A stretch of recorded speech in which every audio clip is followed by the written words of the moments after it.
1 ሚሊዮን የጂሜል አድራሻዎች በመንግስት አካላት የጠለፋ ሙከራ እንደተደረገባቸው ጎግል አስታወቀ።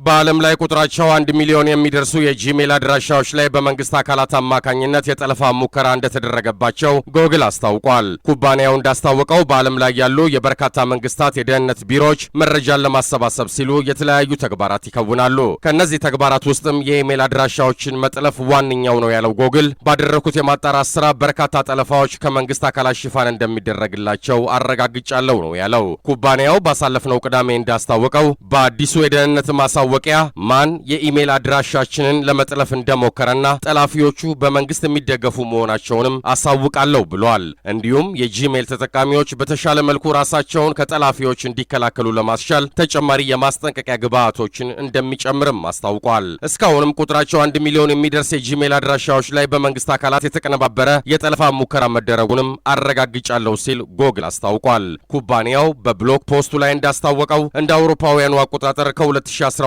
ጀምሮ ለተጠቃሚዎቼ የጠለፋ ሙከራ እየተደረገባችሁ ነውና ጥንቃቄ አድርጉ ስል ቆይቻለሁ ብሏል። እንደ ጎግል ገለጻ በዓለም ዙሪያ እንዲህ አይነት የማስጠንቀቂያ መልእክት ከሚደርሳቸው አብዛኛዎቹ ሰዎች አምደኞች ማለትም ብሎገሮች፣ አክቲቪስቶችና የመንግስት ፖሊሲ አውጪዎች ከፍተኛውን ስፍራ ይወስዳሉ። ከመንግስት አካላት የጠለፋ ሙከራ ሲደረግብንም ሐምራዊ ቀለም ያለው ምልክት በጂሜላችን የላይኛው ክፍል ላይ እንደሚታይም ጎግል አስታውቋል። የዘገባው ምንጭ techworm.net ነው።